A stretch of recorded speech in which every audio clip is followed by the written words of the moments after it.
NASA set out on a new course to space in 2010 to establish a space transportation system using America's aerospace industrial expertise combined with NASA's extensive spaceflight flight history. The goal? Develop a new American spacecraft capable of safely and reliably sending NASA astronauts and others into low Earth orbit in a cost-effective manner. This one-of-a-kind effort by NASA's Commercial Crew Program will produce an American space transportation system at a fraction of the cost of previous spacecraft and with a greater reliability and safety factor than ever seen before.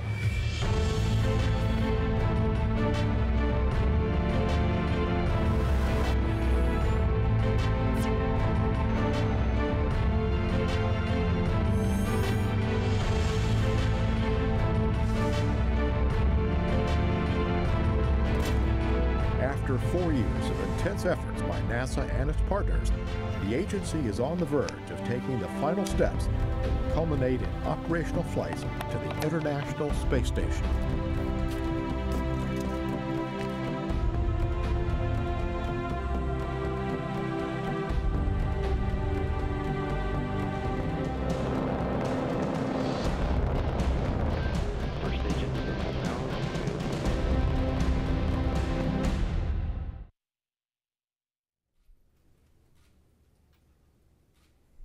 Good afternoon. I'm Stephanie Shearholtz from NASA's Office of Communications. We are here today at Kennedy Space Center to make an historic announcement about the future of human spaceflight. I'm joined by NASA Administrator Charles Bolden, Kennedy Space Center Director Bob Cabana, Commercial Crew Program Manager Kathy Lueders, and NASA astronaut Mike Fincke. Each participant will be making some opening remarks, and then we'll take a few questions. Mr. Cabana? Well, good afternoon and welcome to the Kennedy Space Center. I'm really glad that you could all come out this afternoon and see the progress that we are making as we transform America's premier launch site into a spaceport like no other. We've made a lot of history traveling from here, and I think the announcement that we have this afternoon, you're going to see that we're ready to accomplish much, much more. As someone who's left the shores of this planet from out here, I wish everyone had that view that some of us here at this table have been able to have. And I think that the work that we have underway today, it's making that possibility come a lot closer. The possibility for everyone to someday see our planet Earth from space. Now, don't get me wrong, we've got a lot more work to do to get there, but I know a lot of us are cheering on the success of our Commercial Crew Program, and it's not because of what it means to NASA human spaceflight, but what it means to human spaceflight for everyone. We also have a great advocate up in Washington, D.C., and that's where Charlie Bolden has been working for years to take what we are doing, how we are coming up with a new way to perform spacecraft development at NASA. And he's been a tireless champion of the Commercial Crew Program and the potential of this new partnership strategy that we have. And I believe it represents the first steps from planet Earth and going on to Mars one day into deep space. And I think when we look back on this trip from planet Earth to Mars, we're going to see that it was on a road that was paved by the team that Charlie's led. And so it's my pleasure to introduce my friend and fellow traveler on this bold adventure, our Administrator, Charlie Bolden. Thanks very much, Bob. And let me thank everybody who's here, both in the room and people who may be on the line. I know we're going to have a call-in later for some people who were not able to get here. Today's announcement sets the stage for what promises to be the most ambitious and exciting chapter in the history of NASA and human spaceflight. From day one, the Obama administration has made it very clear that the greatest nation on Earth should not be dependent on any other nation to get into space.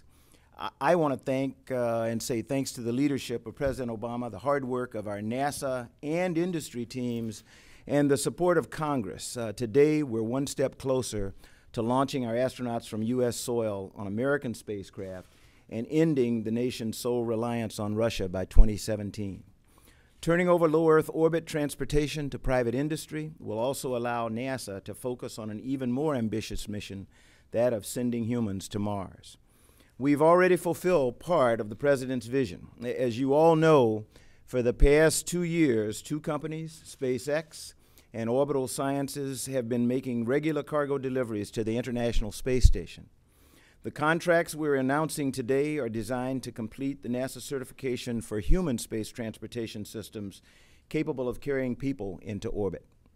Once certification is complete, NASA plans to use these systems to ferry astronauts to the International Space Station and return them safely to Earth. Again, this is the fulfillment of the commitment President Obama made to return human spaceflight launches to U.S. soil and end our reliance on the Russians. Like Bob, as a former space shuttle commander, I know that the goal of every mission is to do something different from the flights that have gone before. Alan Shepard earned the title First American in Space. John Glenn, the first American to orbit Earth. And with all due respect to the late Michael Jackson, Neil and Buzz were actually the first moonwalkers. Today, we don't know who's going to get to command the first mission to carry humans into low Earth orbit on a spacecraft built by American private companies. Bob and I have been discussing whether or not we should return to the astronaut office and try to do that. But we don't know today who's going to be the first commander. But we know it will be a seminal moment in NASA history and a major achievement for our nation. We know now, however, who will build those spacecraft.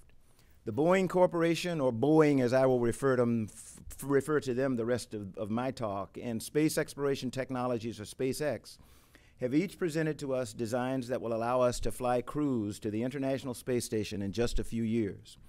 Respectively, the vehicles are Boeing CST-100 and Dragon X and SpaceX's Dragon.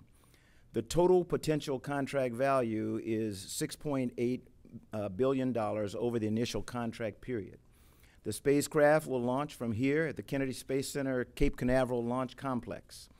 Our specialist teams have watched the development of these new spacecraft during earlier development phases and are confident they'll meet the demands of these important missions. We're also confident they will be safe for NASA astronauts. To achieve NASA certification in 2017, they must meet the same rigorous safety standards we held for the Space Shuttle program. This wasn't an easy choice, but it's the best choice for NASA and the nation. We received numerous proposals from companies throughout the aerospace industry. Highly qualified American companies, united in their desire to return human spaceflight launches to U.S. soil, competed to serve this nation and end our reliance on Russia. I applaud them for all their innovation, their hard work, and most of all for their patriotism. The partnerships with Boeing and SpaceX promise to give more people in America and around the world the opportunity to experience the wonder and exhilaration of spaceflight, to realize the dream of leaving Earth for even a short time to float above our planet Earth in microgravity and to see the stars and majestic tapestry of the Milky Way unobstructed by the artificial lights and dust of our atmosphere. Space travelers will also be able to imagine and realize new benefits that can be brought back to Earth.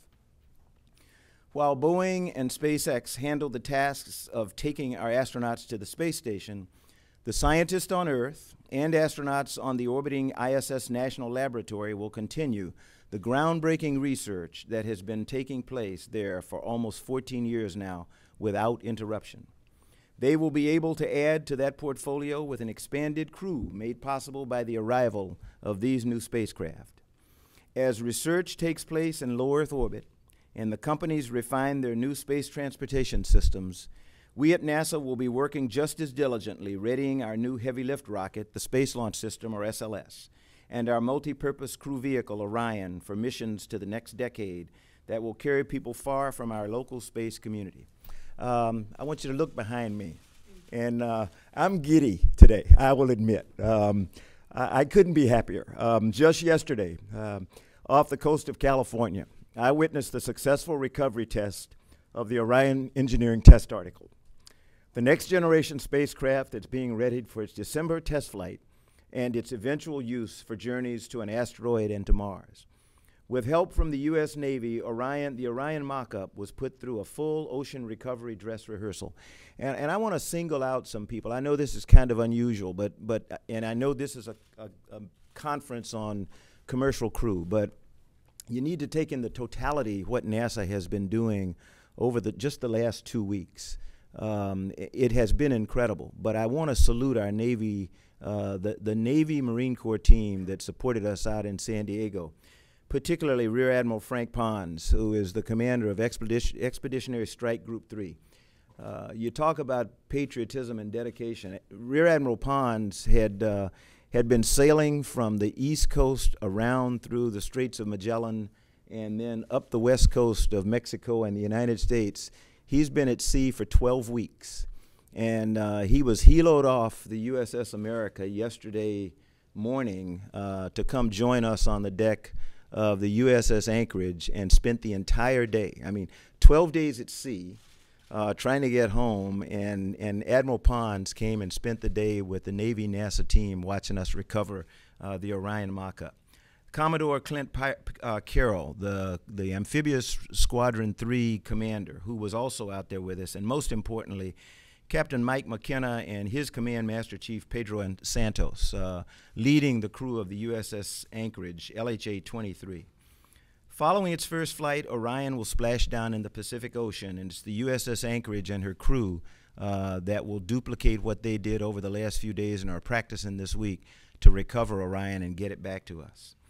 This will be the first time in more than 40 years, and I cannot overemphasize this. You know, I think most of you sitting in here are Americans, or at least pretend to be.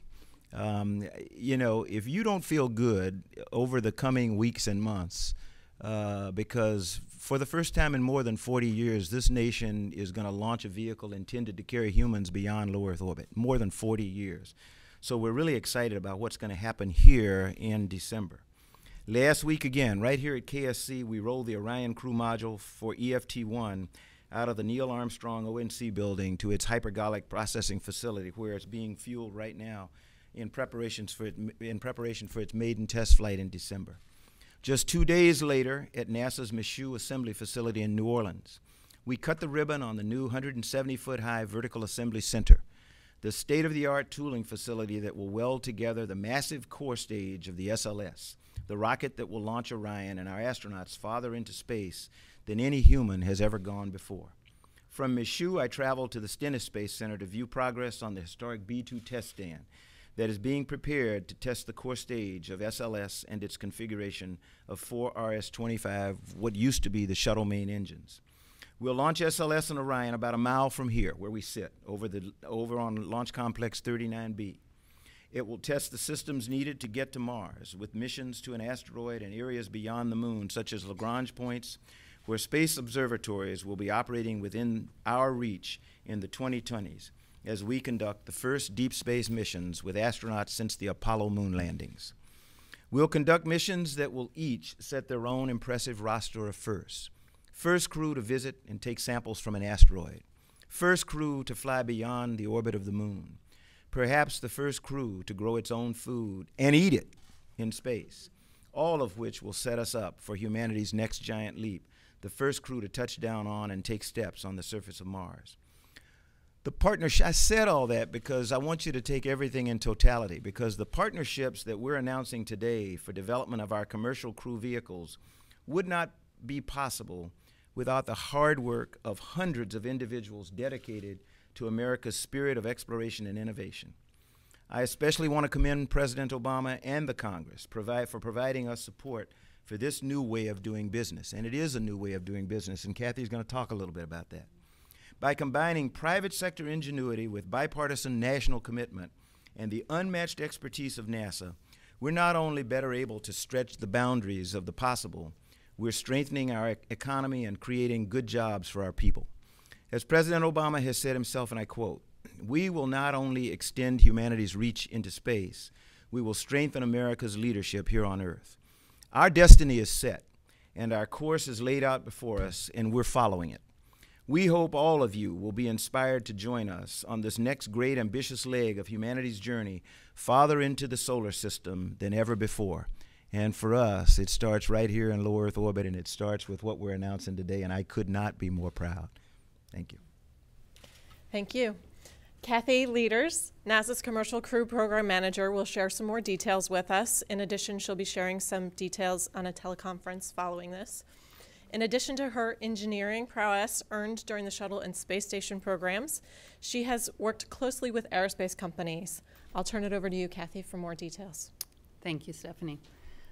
Sitting here today, it is humbling to recall how often NASA's Kennedy Space Center has been the stepping off point for Americans who left the boundaries of Earth to look forward toward the future.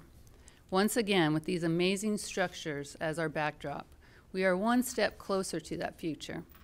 The nation is entrusting us with the opportunity to establish a U.S. commercial capability to share the job of flying NASA crew members to the International Space Station. And we know going to space is hard.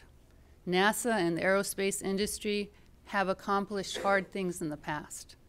Collectively, we have a deep understanding of the momentous challenge that is laid before us and the relatively short time that we have to accomplish this difficult yet exciting task. Once NASA determines SpaceX and Boeing have met our requirements, the systems will be certified for NASA human spaceflight missions. They will then conduct at least 2 and up to 6 missions under these contracts to deliver a crew of 4 to the International Space Station. These missions will also carry powered cargo and vital science experiments to the station and safely return them to U.S. soil. These missions will enable NASA and our international partners to perform more research on the orbiting laboratory, nearly doubling today's scientific research potential. They also offer the unique capability of serving as a space station lifeboat for up to 210 days, keeping our crew members safe in the event of an emergency. We'll get to that certification level through an incremental stepping stone approach. Boeing and SpaceX are responsible for completing the design, the development, the testing, the evaluation and certification of their system. Under these contracts, NASA will assess and evaluate how those systems meet NASA's safety and performance requirements. The 2 contracts give us the necessary mechanisms to ensure we're on the right track. Boeing and SpaceX are each required to conduct 5 certification milestones: the certification baseline review, the design certification review, the flight test readiness review, the operational readiness review, and the certification review, in addition to others they have proposed. Boeing and SpaceX will be paid based on the performance of these and other key milestones. Through approval of these reviews, and with regular NASA insight into their activities, NASA will be able to determine, or what we call certify, when Boeing and SpaceX's systems have met NASA's safety requirements for transporting NASA crews to the International Space Station. Before regular missions begin, Boeing and SpaceX will run their systems through rigorous ground tests. They also will perform at least 1 crewed flight test to the station with a NASA crew member on board. During that flight test, they will demonstrate the ability to safely deliver crew and cargo, dock to the station, and then return the crew safely home. NASA is committed to ensuring these systems are held to the same rigorous safety standards as previous government human spaceflight programs. We have worked carefully and diligently to assure our safety requirements span all mission phases and adequately address hazards, including pad emergencies, in-flight aborts, and emergency landings. Boeing and SpaceX and the Commercial Crew Program recognize the extraordinary work we have ahead of us to reach our goal of certifying a crew transportation capability in 2017. We are grateful to have worked with 8 industry partners throughout the past 4.5 years, and we know industry is up to the challenges ahead. These contracts highlight what commercial companies can accomplish, and we are counting on them to deliver our most precious cargo, the crew who will perform vital science research on the International Space Station. And I think here's our example of some of that precious cargo, so I'm going to let Mike get started. All right, well, thank you, Kathy. Indeed, this is an exciting day, and I'm honored today to be representing the American Astronaut Corps. And it's a great chance to look into the future and think of what we can do with these new spacecraft. I kind of look at keys when I look at these spacecraft, keys to the doorway of these to space, right? Where we can, we really are trying to open up the door to more and more people getting to see what we've seen from space, beautiful planet Earth, and then, like Charlie was saying, and beyond. Think about it for a minute. You know, NASA has unveiled 5 spacecraft built for humans to take us to space and safely return during the 50 years, you know, as long as we've been around at NASA. We have Mercury, Gemini, Apollo, Space Shuttle, and Orion. And of course, we built our amazing orbiting laboratory, the beautiful International Space Station. And each of these programs, you know, leave impressive marks on American history and show how far we can reach as humans when we try. And the debut of each one of those programs left that indelible mark in history. Imagine today we're unveiling 2 new spacecraft, and boggles the mind to think of the possibilities of what we're going to accomplish. So when I see, you know, the CST-100 and the Crew Dragon, I can't help but think of how it might affect all of us, not just astronauts and engineers, and space workers, but all Americans. And these transportation systems will carry all the hallmarks of NASA's legendary spacecraft that I mentioned. They'll be carefully designed with safety in the forefront of requirements, and a feature which, you know, we astronauts truly value. That's safety first. And it'll carry the most technologically advanced systems and operate at the hands of the most skilled professionals that the world has to offer. So I'd like to compliment Kathy Lueders and her commercial crew program team. They've included us astronauts since the beginning of this innovative program and have brought out the best of our unique skills and experience to the entire team. And we look forward to this next phase of development, flight testing, and being part of this industry and government team. And for us astronauts, the CST-100 and Crew Dragon are going to be terrific machines, outstanding to get into orbit. When you think about all the things that go into a successful mission aboard our beautiful International Space Station, it's always the first 250 miles getting into orbit that can be the most stressful. And these spacecraft are going to make the trip a bit easier. And we all know that it will never be easy. And once arriving at the station, like Kathy said, they'll stay docked in case we have to call on them to get us home, like a lifeboat. And then they'll get us home when we do need to go home safely and quickly. And the biggest thing I think that's gonna really help us with the commercial crew program is that we have more people working aboard the International Space Station, conducting even more scientific research than we've been able to do so far. And think about that, and it gives us a capability of 7 people on an ISS mission instead of just 6.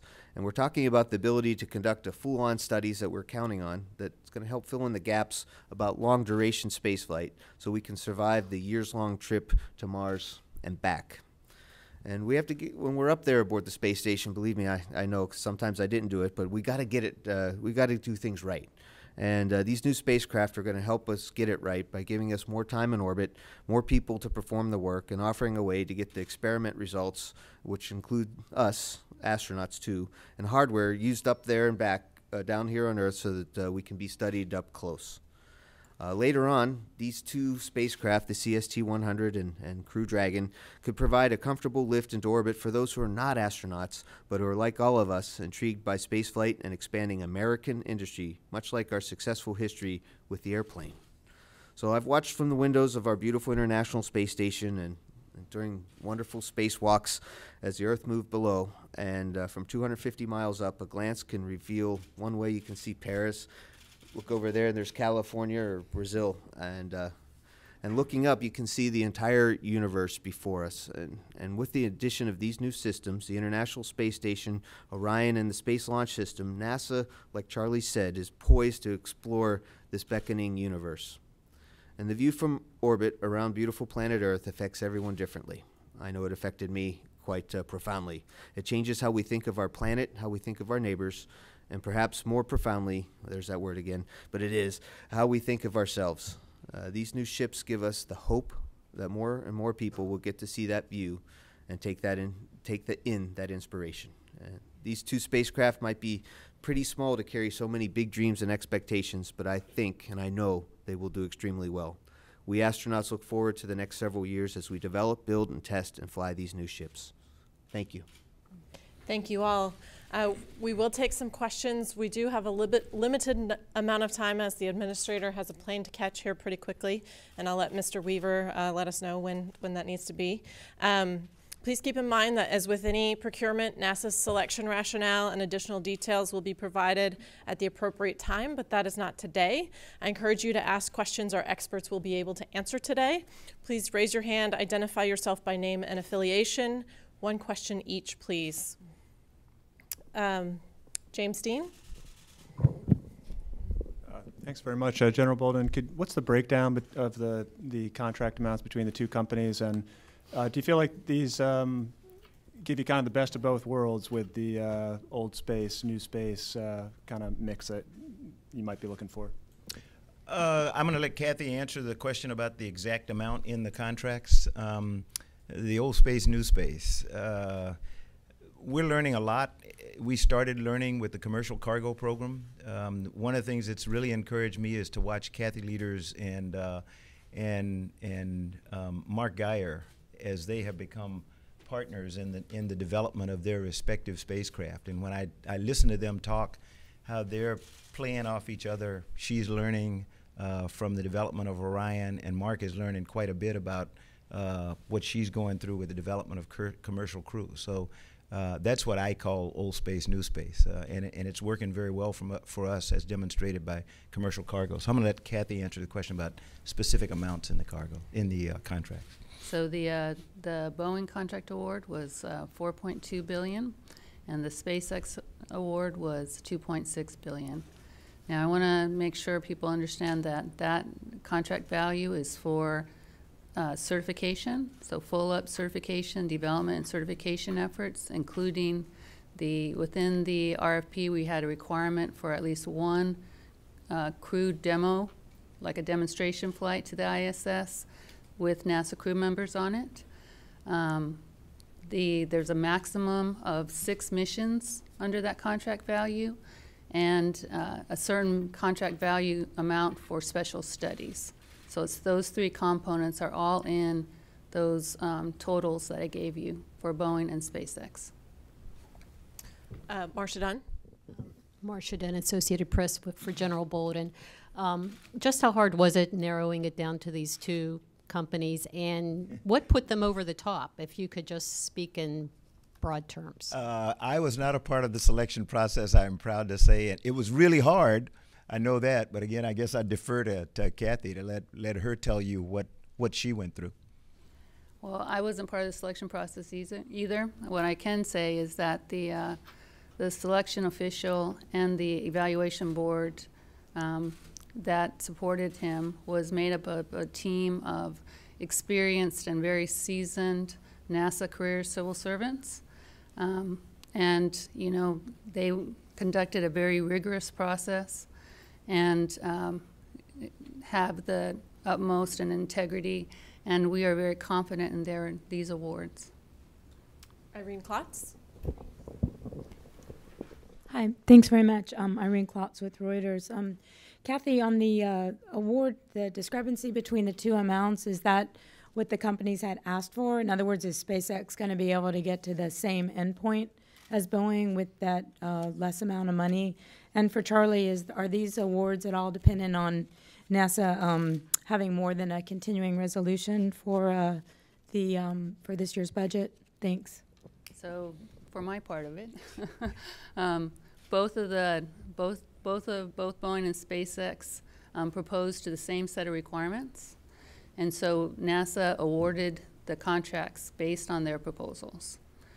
So it's 2 contracts to the same requirements. And to come on the second part, Irene, you know, as we have said, in order for us to get to 2017, what we really need is for the Congress to support the President's request. We are confident that given where we are right now with the 2014 budget, that, you know, and its outrun, we can make the 2017 launch date. But that, again, depends on Congress fully funding the budget as requested by the President. Bill Harwood. Bill Harwood, CBS News for anyone really.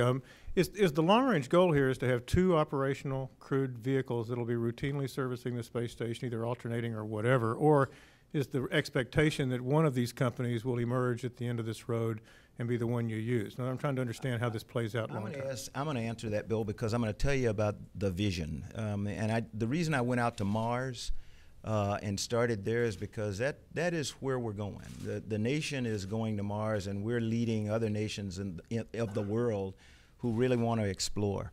But everybody realizes you can't get there if you don't have a robust, viable low Earth orbit infrastructure.